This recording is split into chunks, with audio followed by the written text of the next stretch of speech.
Jefferson Flagler was once described by Richard H. Edmonds as the man who saw wilderness and out of it created an empire, the man who saw desert and out of it made a garden spot.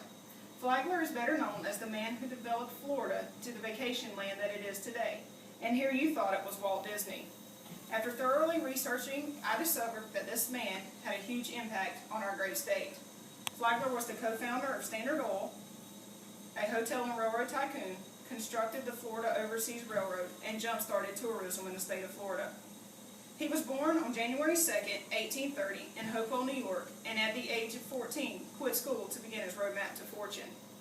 Flagler began his career in the grain business, which is where he met John D. Rockefeller. In the mid-1860s, Rockefeller and inventor Samuel Adams was expanding an oil refining business and approached Flagler for capital. After thoroughly researching the industry, Flagler obtained $100,000 from a family member, and together they formed the Rockefeller, Andrews, and Flagler Partnership, which would later become Standard Oil Company. Within 2 years, Standard Oil was leading the oil refining industry due to its business-savvy partners. Flagler once stated, "We worked day and night making good oil as cheaply as possible and sold it for all we could get." Flagler was often credited as being the brain behind this successful business. The headquarters of Standard Oil was relocated from Ohio to New York, which is where Flagler's wife became ill and was unable to withstand the harsh northern winters.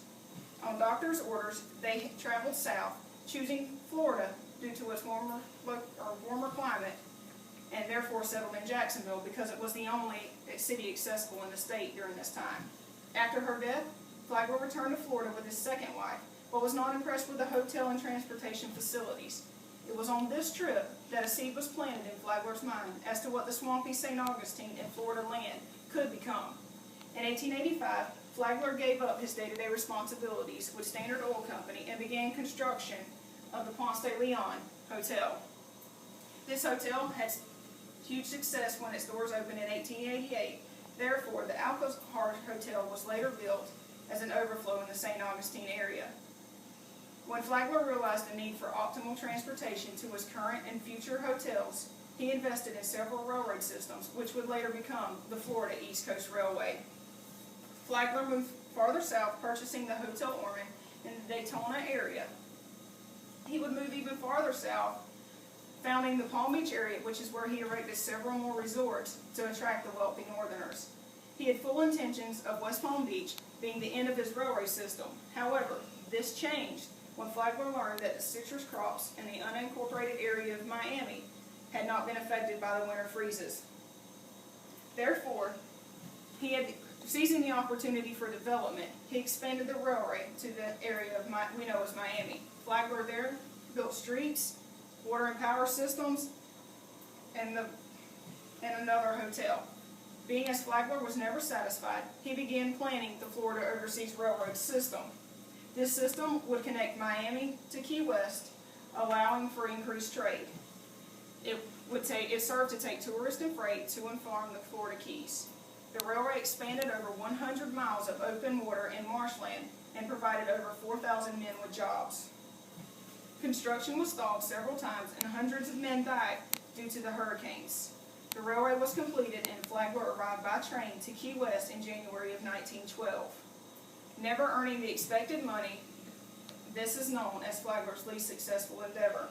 A hurricane in 1935 destroyed the rail system, which was never rebuilt. The trusses are still in use today as what we know as the Florida Overseas Highway. Due to the foundation and implementation of the railway and building of many hotels, Flagler ultimately jump-started tourism in the state of Florida. By opening these hotels, he created an opportunity for travelers to have relaxing accommodations while traveling along hundreds of miles of railway. This led to future generations being able to travel the state for business, pleasure, and trade. Flagler had a vision of what Florida could be and set out to put this vision into motion. Due to his vision and my love of travel, Henry Flagler is my 19th century hero.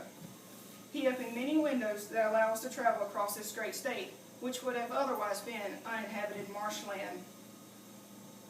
In conclusion, Flagler's contributions to this great state were colossal. He was the co-founder of Standard Oil Company, a hotel and railroad tycoon, constructed the Florida Overseas Railroad, and jump-started tourism in Florida. The transportation infrastructure for tourism and agriculture industries he established remain, even today, the foundation of Florida's economy. Flagler once stated, "The man who bets on the growth of the United States and keeps his debts paid will win financial success."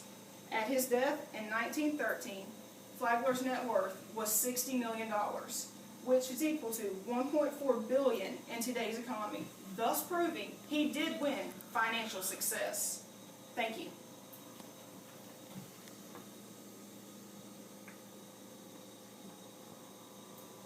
Very good.